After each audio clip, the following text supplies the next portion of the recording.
que ponto chegamos?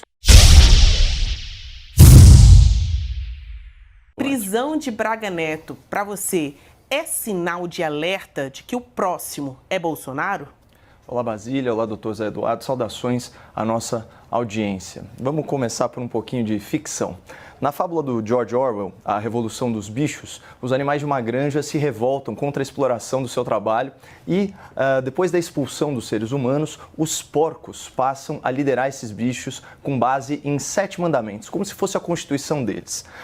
Uma dessas leis diz o seguinte: nenhum animal dormirá em camas. Contudo, com o passar do tempo, os porcos começam a tiranizar os outros bichos e a colecionar uma série de privilégios. E uma dessas regalias é justamente o sono confortável em camas.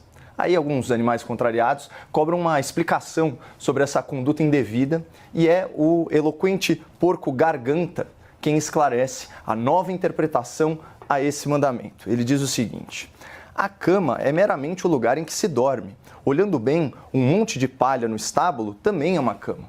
Na verdade, a lei era contra os lençóis, que são uma invenção humana. E nós, os porcos, retiramos os lençóis das camas da casa e dormimos entre os cobertores. Vocês não seriam capazes de negar-nos o repouso, camaradas, seriam?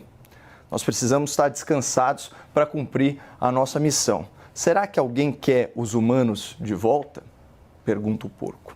Ou seja, essa fábula nos ensina que há certos porcos que reinterpretam a lei a seu gosto, sob pretexto de defenderem o interesse comum dos animais. E também há certos porcos, como o suíno Garganta, que estão sempre apostos para defender de forma até bem eloquente a perversão da lei.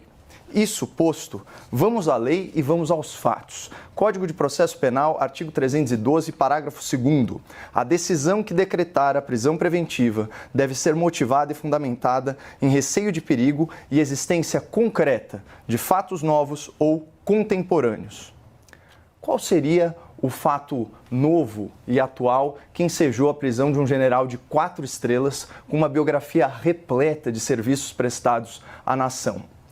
A confirmação, em depoimento, de uma ligação telefônica dos pais do delator para o investigado, ocorrida há mais de um ano, cujo conteúdo é desconhecido.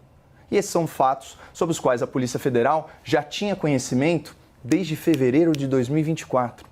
E também, além de tudo isso, um pequeno questionário apócrifo não datado, que foi encontrado nessa mesma época e que supostamente fazia referências bem vagas e bem genéricas ao conteúdo da primeira versão da delação. Foram 3 versões.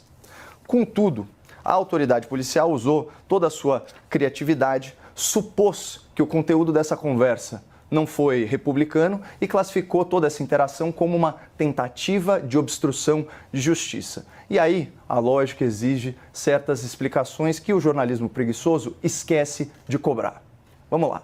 Fazer perguntas sobre o conteúdo de uma delação premiada, como a imprensa costuma fazer para depois publicar, é obstruir a justiça? Perguntar é crime?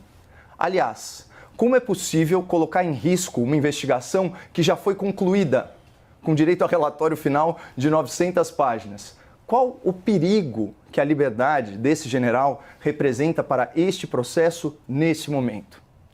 Como a gente sabe, a prisão preventiva não é uma forma de punição, ela é uma medida cautelar excepcionalíssima para assegurar a aplicação da lei penal. Portanto, mesmo que tivesse havido, num passado distante, uma tentativa de obstrução de justiça, como sugere aí a fértil imaginação de certas autoridades, essa obstrução jamais poderia ser remediada com a perda da liberdade de um investigado condecorado, sem antecedentes criminais e que já teve até o passaporte retido.